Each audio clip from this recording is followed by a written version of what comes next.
Today I want to inspire you to take up 3D printing and painting as a hobby by showing you how I painted this Jubilee model by CA 3D Studios.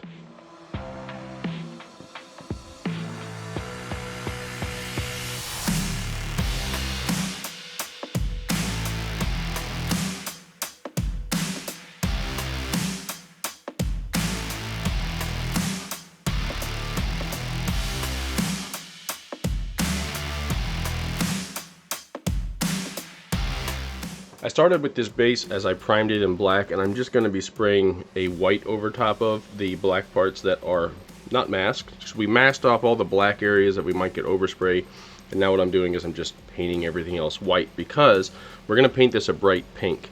And if you paint pink over black, it's not really going to work well. So you can see we're actually using some fluorescent pink and fluorescent ink paint here because I wanted something very bright and vibrant that would actually even glow under black light. So again, we started with the white, now we're painting the pink over top of that white. And again, if we painted the pink over the black, it wouldn't have worked right. Now I'm switching over to a more of a magenta or fuchsia color, and this is actually back when I was painting with the Atom range of paints. Ionic had just come out. So for those of you that have been here a while, I'm going to be using some Atom paints, but don't worry, the Ionic's just as good. So you can see I already had primed this part in white, and I just masked off the top of her shoe a little bit to prevent any overspray onto it. What I'm doing is I'm painting all of these skin tones pink to start because it's very, very important that we paint skin tones over pink. You see, skin tones are actually like a yellow color, and yellow loves to be painted over top of pink. If you paint it over top of white, you'll get a very desaturated color, and it'll even start to turn a little green. But if you paint over pink, it'll stay nice and vibrant yellow or bright skin tones. So just showing you how I did paint the face and the arms in the pink as well. And here we're going to do her abdomen and her chest in the pink as well. Now you can see here I'm not really worried about overspray. And that's because actually her shirt already is pink. So we can actually just use this same color as a base color. And then we'll shade that later. And her jeans are going to be like a denim, like her jean shorts. So we'll fix that up later.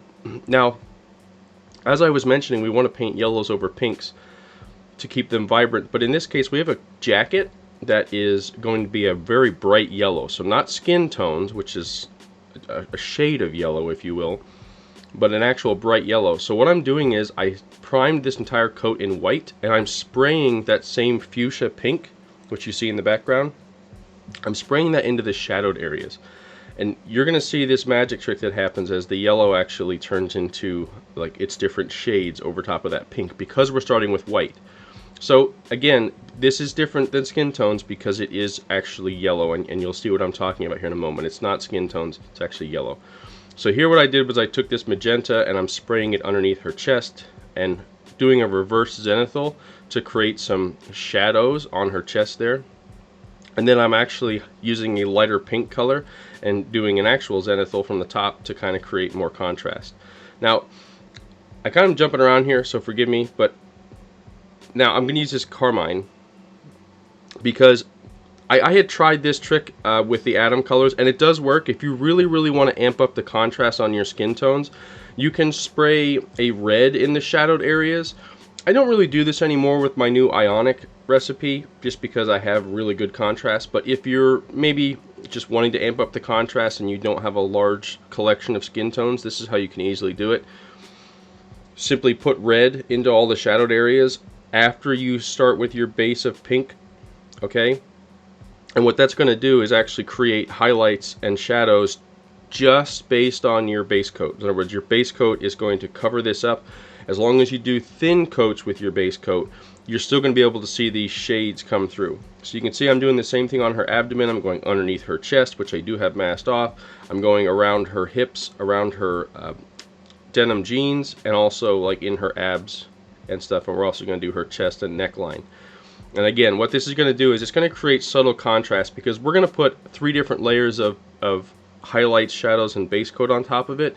So the effect is going to be minimal, and that's why I say this step is optional. But if you really want to push contrast to the max, the more layers you add, the more visual contrast you're going to get, and the more either realistic it's going to look or just the more dramatic, right? Contrast definitely makes things look dramatic versus a flat, which like I've said in previous videos, a flat piece just looks like a toy, whereas adding the right amount of contrast can make a piece really dramatic, really eye-catching, really realistic.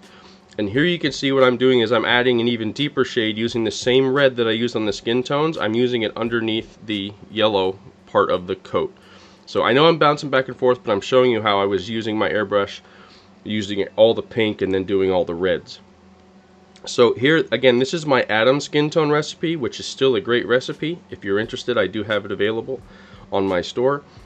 But what I'm doing is I'm just spraying the base coat on of the warm skin over top of all that pink and red that we did. And remember, like I said, it's just a thin coat. If you look where the red is, it actually is a darker shade already than what it is over the pink. It kind of gives it more of a desaturated look or a shadow look. And that's just with one coat of base coat. So if you're not into super contrasty models, then you can probably call it quits there and just do 2 levels of pre-shading and 1 base coat. But I prefer a large amount of contrast because I like my characters to be very dramatic looking, very scenic, very realistic looking. Because in real life, like we have a full-size character, there's shades. If you look at anyone outside, whatever, even inside, you're going to see different shades on their clothing, on their skin tones. You're going to see different shades everywhere where there's shadows and highlights on them. And what we need to do is recreate that same effect on a smaller scale, and that's how we're going to create realism in our models. That's how we make them look lifelike, as I've mentioned many times in my videos. So you can see, again, it's just a light, thin base coat of the warm flesh over top of all of the pink and red pre-shading that we did. Now, you'll hear me use the term pre-shading. Well, all that means is you're shading, you're adding highlights and shadows before your base coat, and post-shading is what I like to do and what we're about to do, which is adding the colors in afterwards, adding the shading in afterwards. So here what you can see now, we're going back over the shadowed areas with the beige pink from Atom Paints. This is not as contrasty as the tan flesh that I use with the Ionic set, but it's still really, really great in that it's a nice natural tone. So again, if you maybe don't like too much contrast, the Atom recipe that I use, you might like a little bit more. You can see how it adds a little bit of a warmish yellow to all of those shadowed areas. So it's, like I said, it's not amping up the contrast too much like the tan flesh, but it still adds the contrast where we want it. And all we're doing is we're adding that beige pink everywhere where we put the red. So we're essentially doubling up on that pre-shading that we did and blending it really well with the warm skin that we put down.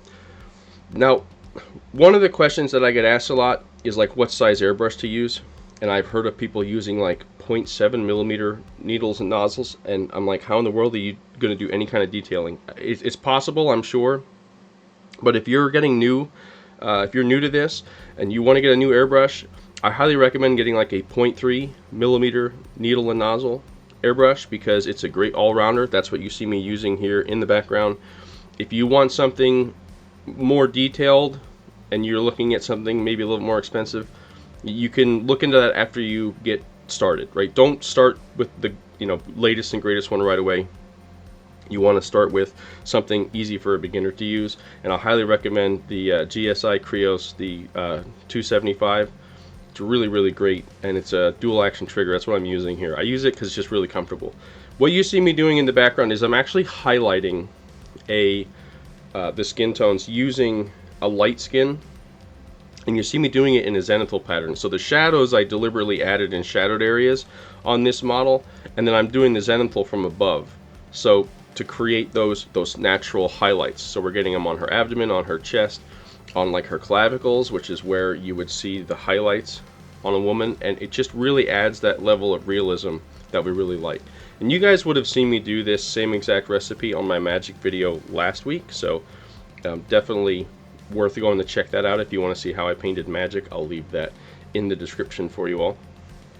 So anyway, you can just see, again, I'm highlighting everything from a zenithal pattern, and everything you see me doing here is done with that 0.3 millimeter needle and nozzle airbrush that I've been telling you guys about.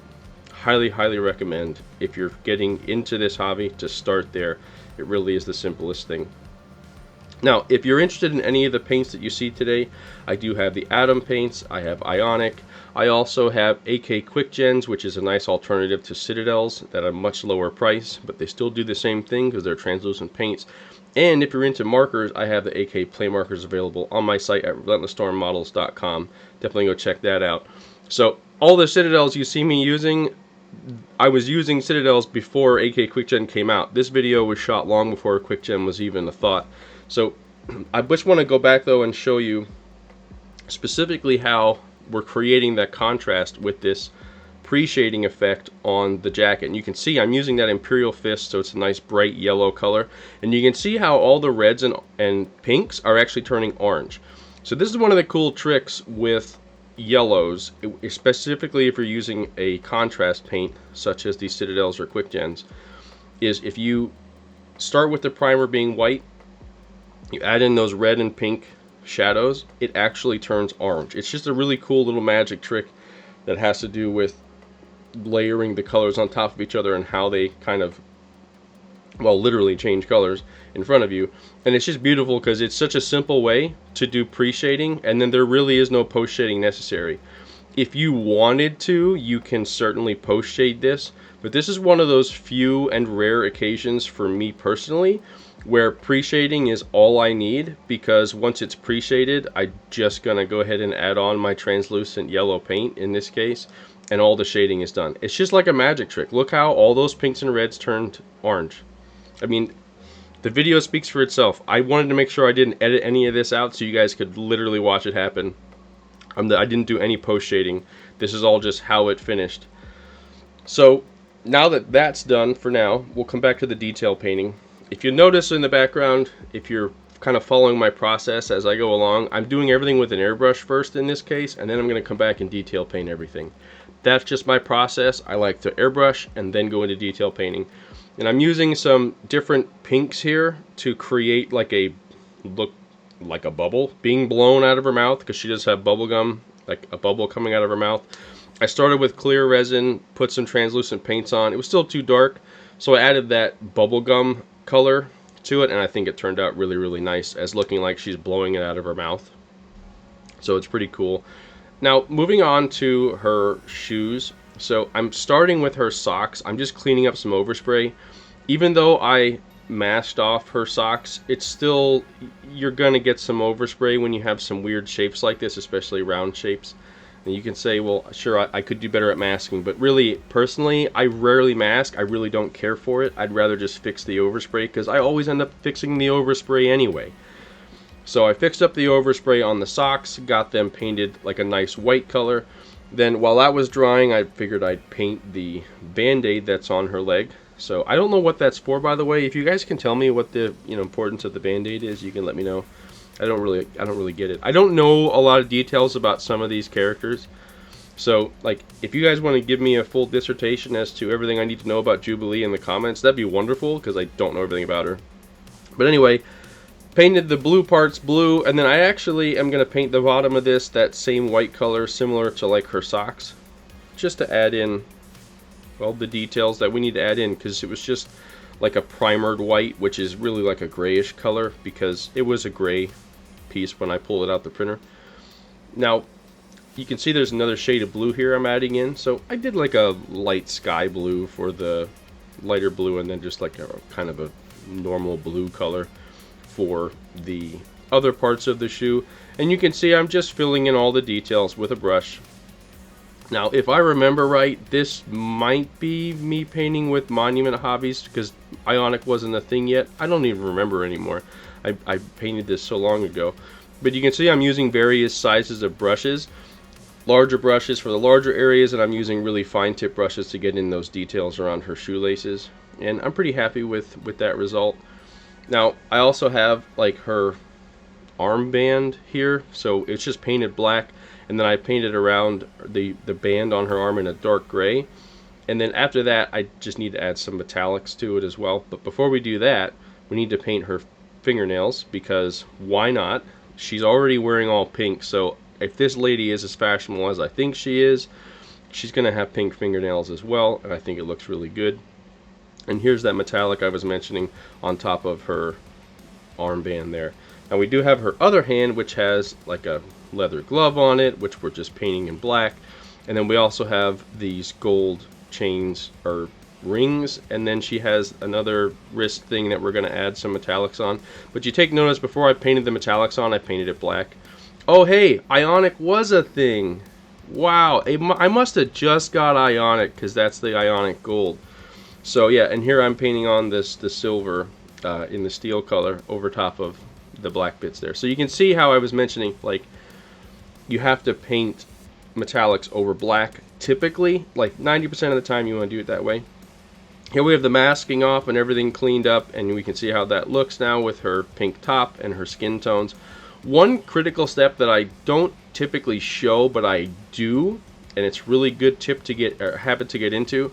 When you have the skin tones done and they're fully dried, make sure you put like a clear coat on, like a matte varnish, if you can, because it'll help seal in case you make any mistakes later. You can just clean it off the clear coat and you won't ruin your paint job. So you can see here as I'm painting the denim jeans shorts, just painting it with a navy blue, because that makes sense, because most jeans are like a navy color. And then what I did was I just added a little bit of white in to lighten up, to do the inside, like when you roll up the jeans you get that lighter underside. So I'm just painting that there because she has her jean shorts rolled up. So just painting those edges there in that color. And then the next bit though is going to be the real trick to making it look like jeans. And you can see I have like brush strokes in there. Some areas are darker than others. Not a big deal.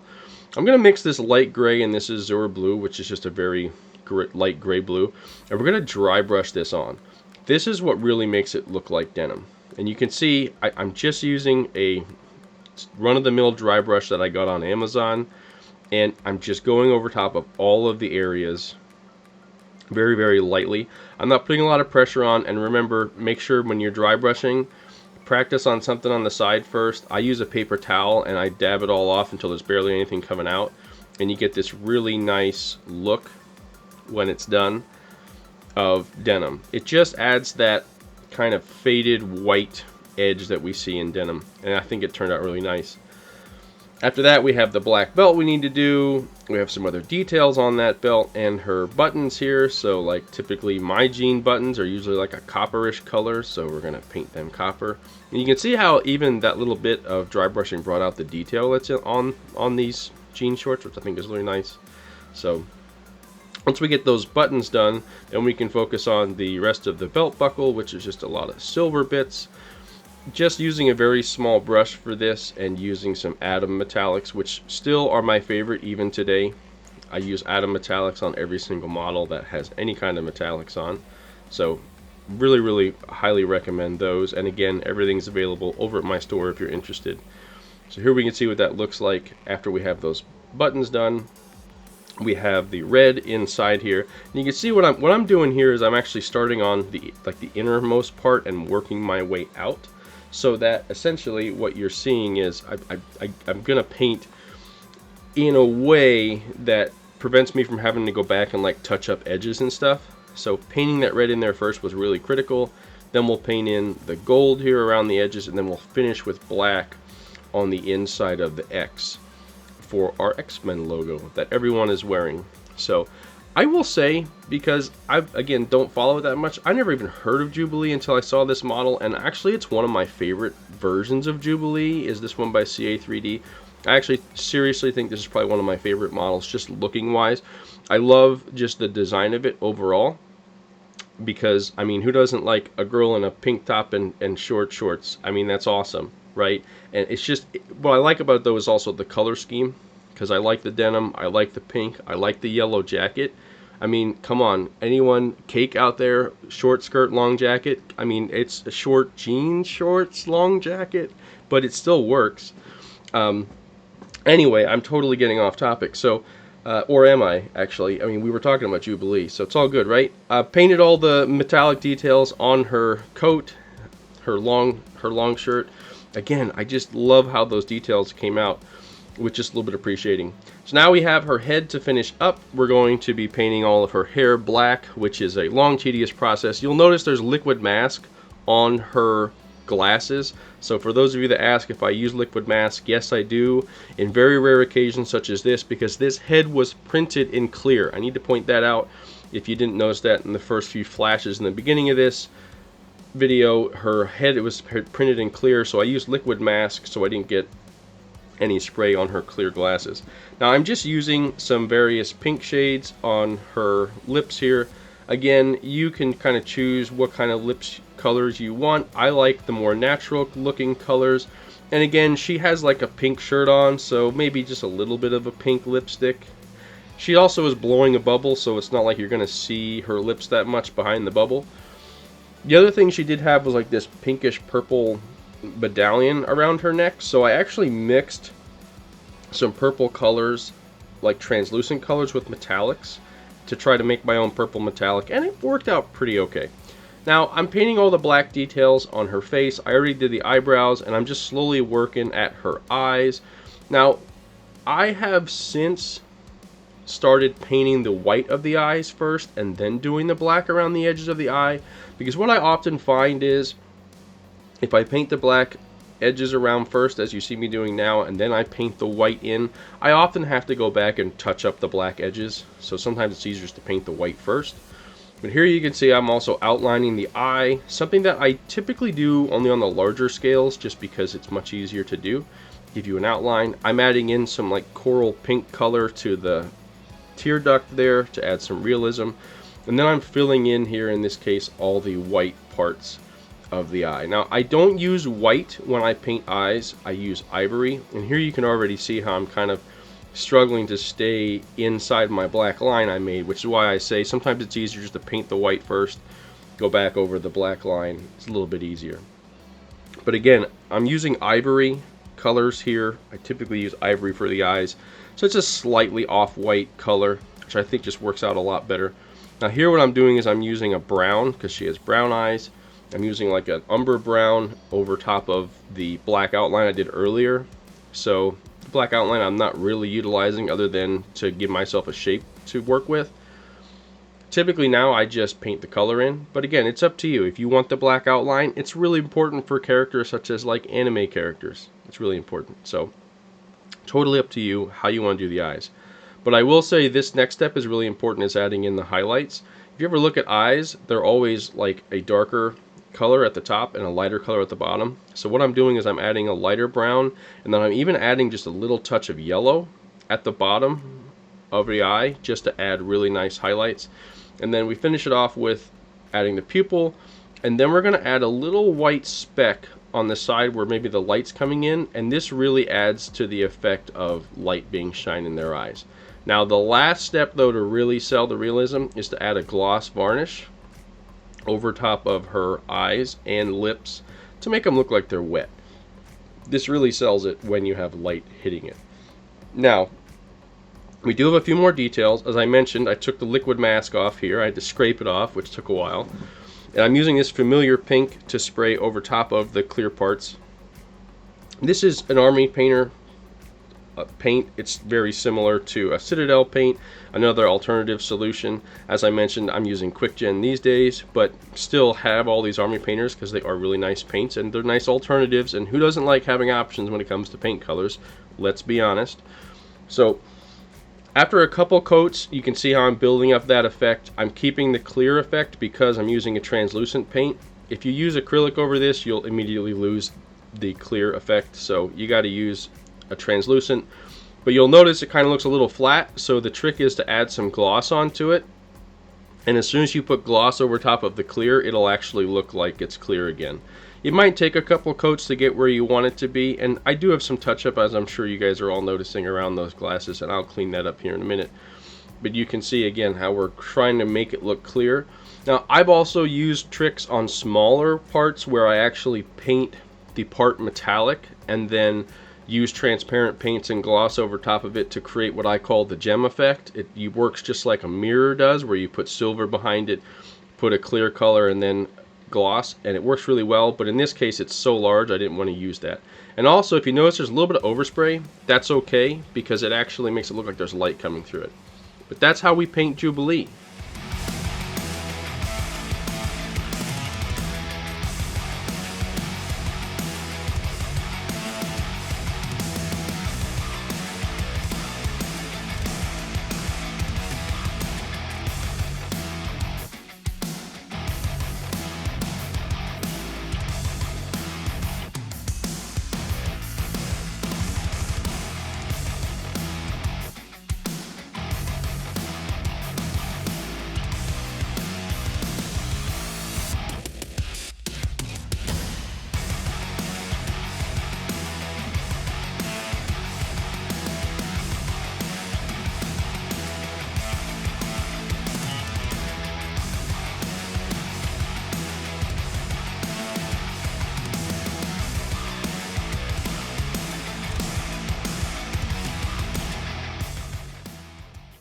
I have plenty of content coming your way, so be sure to subscribe so you don't miss out on these beautiful sculptures coming soon.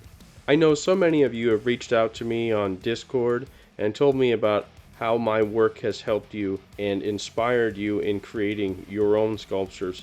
So again, I hope that you come back, as I have something to teach you with every one of these models that I paint.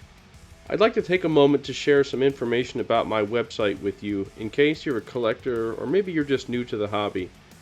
Check out my website at relentlessstormmodels.com, where you can browse a growing library of over 600 models to choose from. You can browse by the featured designers that I support over on Patreon. I also offer DIY kits and paint for those looking to get started in the hobby.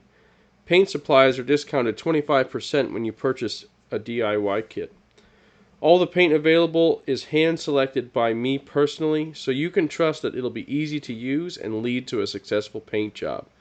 I highly recommend trying the new Ionic paint line, which are good for both brush and airbrush application. Users have called this paint the cheat code for painters, so don't miss out. I want to take a moment to say thank you to my patrons that support my work. If you're interested in some exclusive content, including daily vlogs and how-to videos, so you can get better at this hobby, head on over to my Patreon, where you can get exclusive access to extra content.